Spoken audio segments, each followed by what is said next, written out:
à la suite de ça, j'ai le sursis résilié. Donc, j'ai le sursis résilié.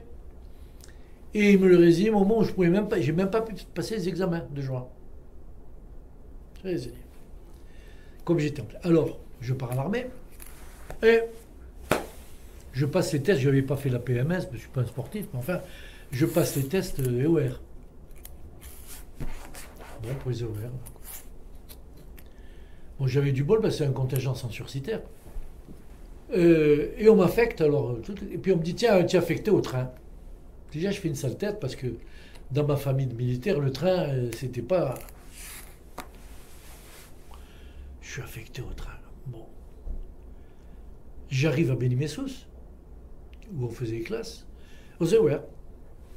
48 heures aux EOR. Alors bon, comme les EOR, on faisait les égouts et tout ce qui s'ensuit.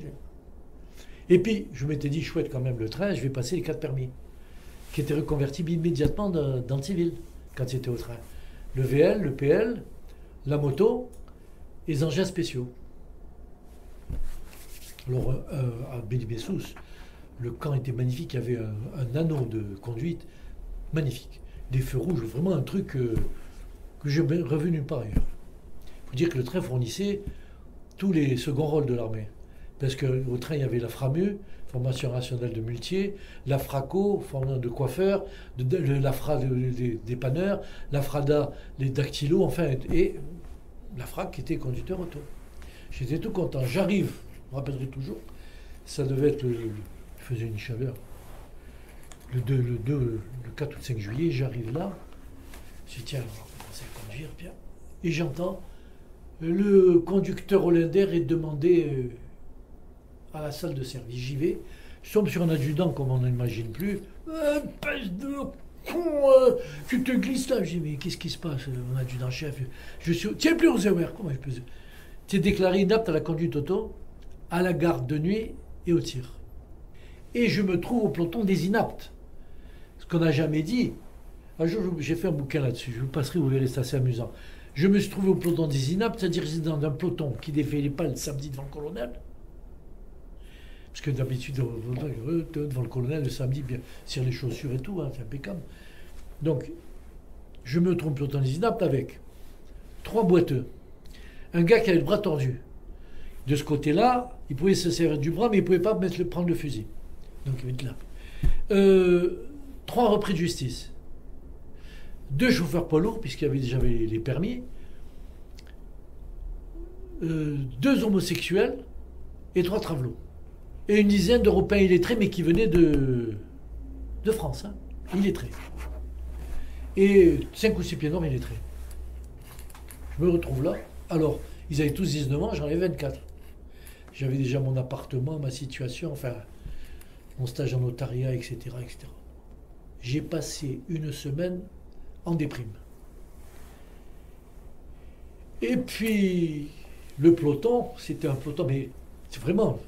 Le chef de peloton, maréchal des jolies chefs, Marlas, il était de Bab el-Oued. Et pour vous situer, Beni-Messous, le camp, à vol d'oiseau, on était à 800 mètres de Bab el-Oued. Il venait de se marier, il n'était jamais là.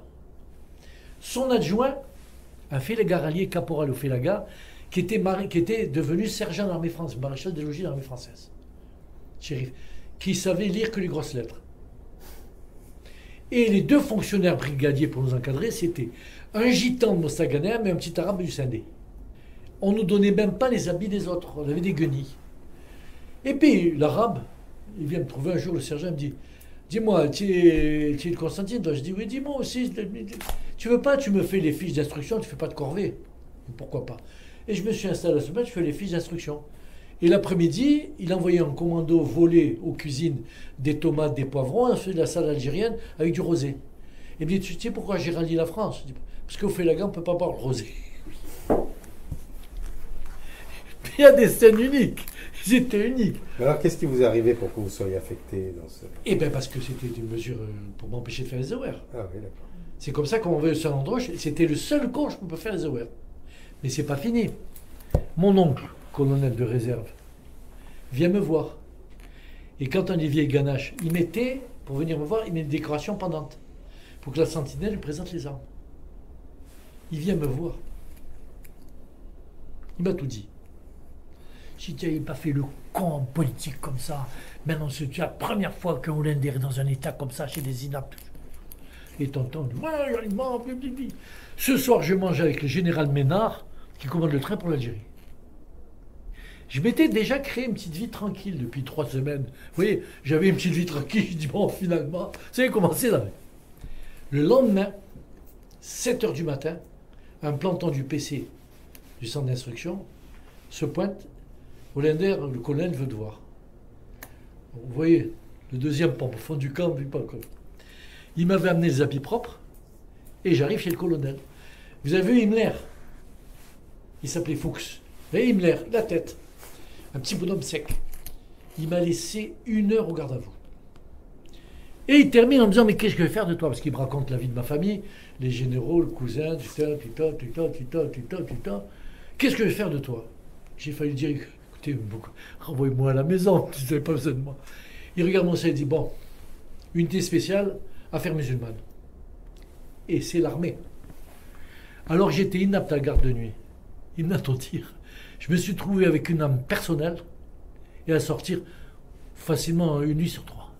Jusqu'aux accords d'Évian. Alors là, je m'occupais de la récupération des populations. C'est comme ça que je vous expliquais que j'étais dans ce poste où je m'occupais. Alors j'expliquais. Mon boulot était en fait de exploiter les erreurs du FLN et essayer de faire oublier les bavures de l'armée française. C'était mon travail toute la journée. Alors il y avait des trucs, oui. Alors, j'avais des rapports avec, parfois très bons rapports avec le chef de poste, les lieutenants, sous-lieutenants, parfois très mauvais rapports. Parce qu'ils me voyaient arriver, comme dans un directeur de banque, quand il va arriver le contrôleur de la direction générale.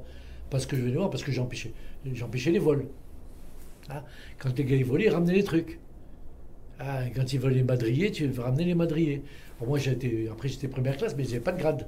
Mais enfin, le lieutenant, il faisait gaffe. Quand il a fait... Alors après, on m'a envoyé dans ma région, où je me suis occupé des recrues musulmans pendant... Je faisais que ça. Hein. J'ai fait que ça. J'ai vécu qu'avec eux pendant tout le temps. Jusqu'aux accords d'Évian, où j'ai été dissous. Et le jour des accords d'Évian, l'adjudant-chef, le Mouener, je m'appelle, dit, ce soir, Hollander... Ah, commandant, allez voir mon livret militaire. Je suis inapte au tir, inapte aux opérations de nuit, inapte à la garde de nuit. Mais tu te fous de ma gueule, ça fait des mois que tu fais ça. Je dis, maintenant c'est fini. Il y a les accords d'Évian, c'est fini, je ne fais plus. Je vois vous pouvez voir le colonel tant que vous voulez. Regardez mon livret militaire, vous verrez, je ne dois pas le faire. J'ai été dissous et envoyé à Keshla Batna, où je me suis occupé de la récupération des harkis, avec mon colonel qui était pied noir. Et j'ai terminé avec un certificat de bonne conduite, la combien d'Algérie et la valeur militaire avec citation à l'ordre du régiment. J'ai terminé ma carrière militaire comme ça, première classe, et j'ai été le dernier contingent à faire 27 mois. Tous les autres après ça a diminué, avec ma chance, mais je me suis fait libérer. J'ai vu l'indépendance d'Algérie à Batna, qui était à la fois un spectacle et un déchirement. Un spectacle parce que, vous ne pouvez pas imaginer, il y a des romans à faire sur les femmes soldats du FLN qui défilaient en talons hauts, avec les gros pétards des Monkers qui défilaient en talons hauts. Et j'ai un copain qui avait fait un film, je ne sais pas ce qui est devenu ce copain. J'ai un copain qui m'a renvoyé certains documents, mais l'autre, je ne sais pas ce qui est devenu, mais là, je m'étais... À la fois, j'avais le cœur serré, à la fois, on était pris par la rigolade, quoi. Les petits scouts musulmans qui faisaient qui faisaient la circulation.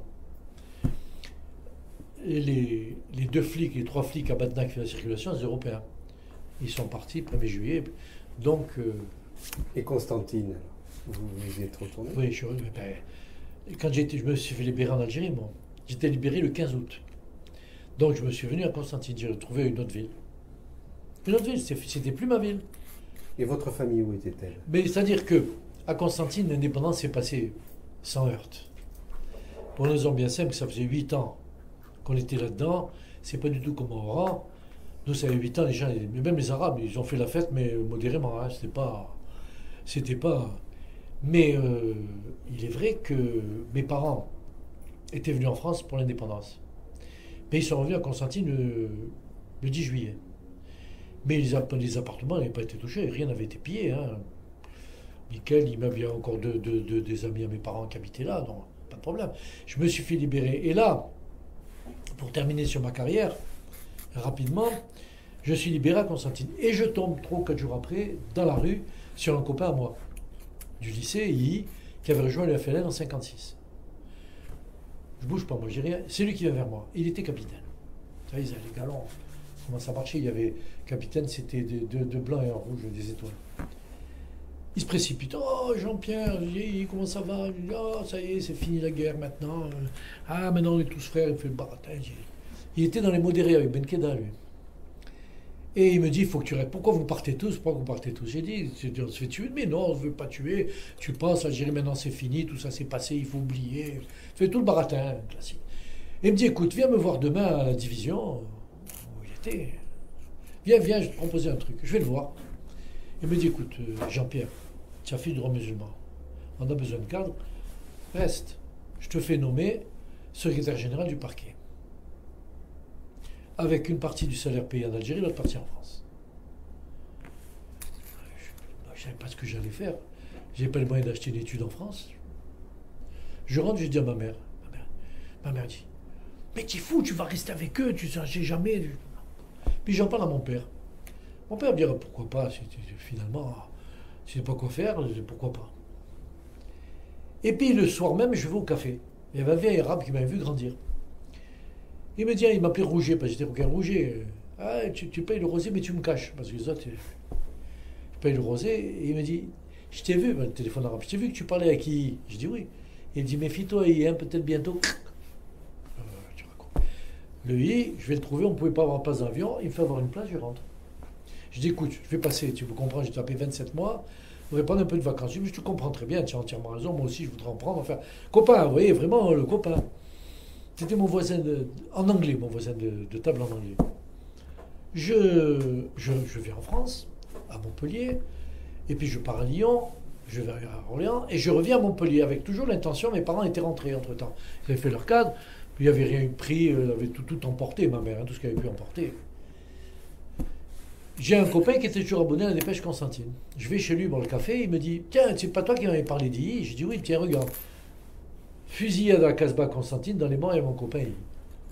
C'est comme ça que j'ai pas fait de carrière dans la justice algérienne.